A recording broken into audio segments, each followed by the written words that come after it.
The 1980s, the decade of DeLoreans, boomboxes, and bisected burgers? It might sound crazy, but it's absolutely true. Have you ever unwrapped a cheeseburger and found the veggies have gone soggy? Have you ever suffered the indignity of chowing down on it anyway, despite knowing you deserve better? Have you ever wept openly as buyer's regret kicks in, as the cruel facade of fast food dining comes crashing down on top of you? Let's be honest, probably not. But in 1985, McDonald's decided to fix this problem anyway, probably because there was nothing else to do other than watch Miami Vice reruns and worry about the Cold War. Great Scott!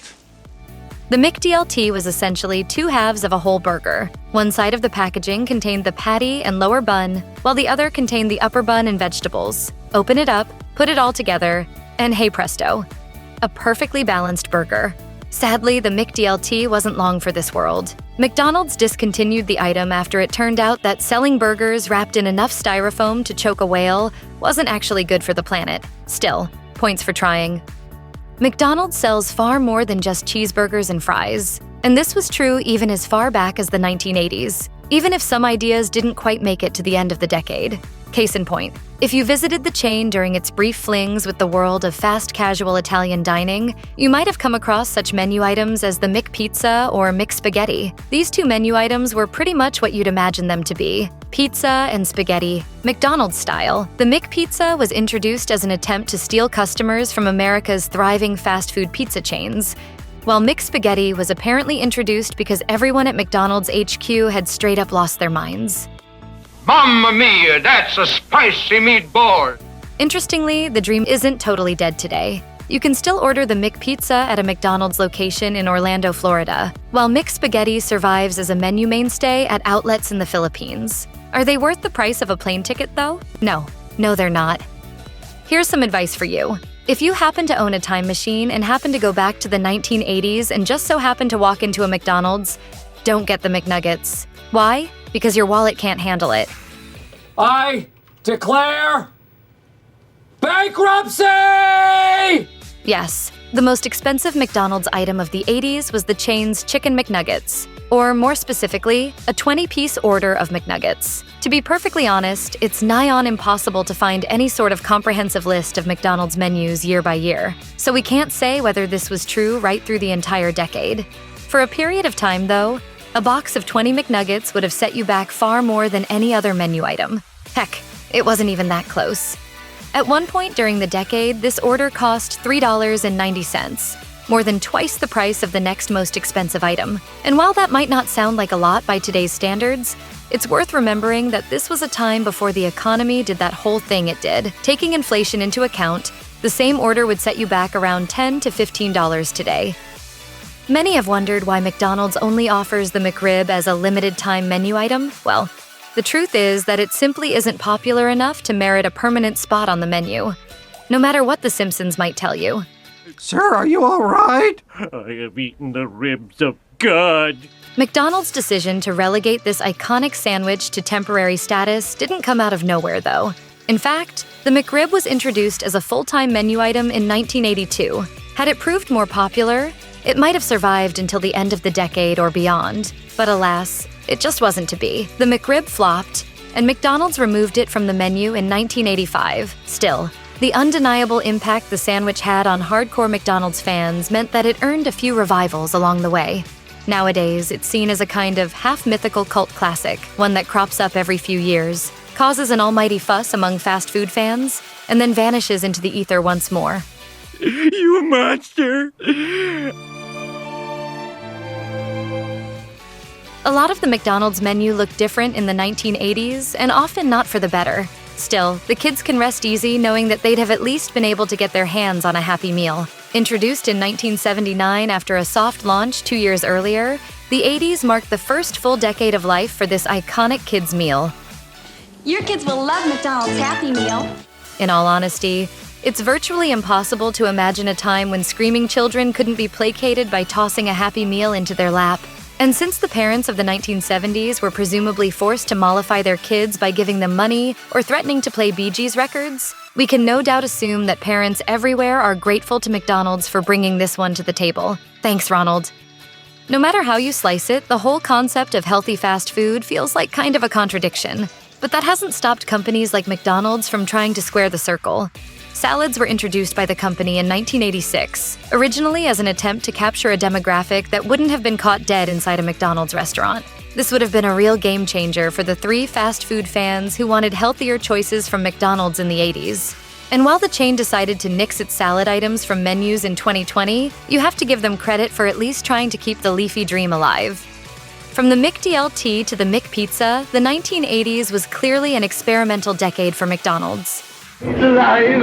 It's alive! It's alive! It's alive! The company's attempts to push the boat out didn't end with those menu items, however, as the 80s also produced a number of other bizarre dishes, most of which haven't been seen since. Take the Chicken LT, for example, a low-calorie chicken sandwich that came with a choice of mayo, light mayo, hickory barbecue, or honey horseradish, or the Quarter Pounder Ranchero, which was basically an ordinary Quarter Pounder topped with pepper and a tostada chip and red taco sauce. McDonald's even tried out a few new dessert options, such as the caramel pecan roll and the sundae split, the latter of which made it a good few years into the 90s before disappearing. And then there's the cheddar melt, a quarter-pound burger served on a rye bun with grilled onions and cheddar cheese sauce. The limited-time offering debuted in 1987 and then quickly disappeared, although it would return a few times due to fan demand. In 1984, Mary Lou Retton scored a perfect 10.0 during the final vault of the women's all-around gymnastics tournament at that year's Olympic Games. It was kind of a big deal at the time, and if you thought you could escape Olympic fever by fleeing into your nearest McDonald's, you'd be wrong, as the chain's 1984 menu was filled to the brim with Olympics-themed items and merch. At the same time, the company introduced a promotional initiative that led to customers receiving millions of dollars of free food as a result. Building on national pride during the Games, McDonald's promised free food whenever Team USA won a medal.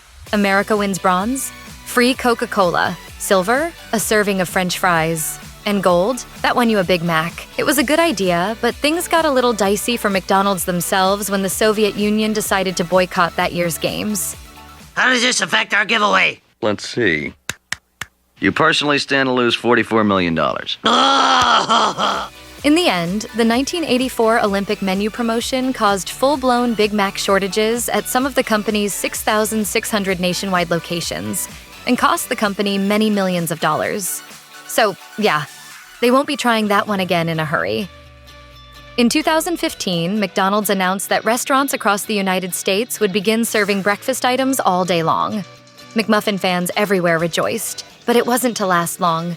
In 2020, mostly due to you-know-what, the chain's all-day breakfasts were kicked to the curb once more. Breakfast had been officially added to the McDonald's menu in 1977. At the time, restaurants offered Egg McMuffins, hotcakes, toasted English muffins, scrambled eggs, sausage, hash browns, and Danish pastries. Biscuits were added in 1986, by which point McDonald's was serving 1 out of 4 breakfasts in the US not cooked at home. What with the all-day breakfast being a relatively recent phenomenon, it'll come as no surprise to learn that the McDonald's breakfast menu ran under similar rules back in the 80s, meaning you didn't stand a snowball's chance in hell of getting breakfast items after 10:30 each morning.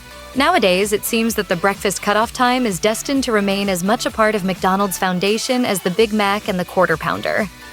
The McFlurry has been around so long that it's genuinely hard to recall a time when it wasn't a part of our lives. But it was actually invented in 1995, which means that 80s kids had to look elsewhere for a hit of sugar from McDonald's. Luckily, other options were available.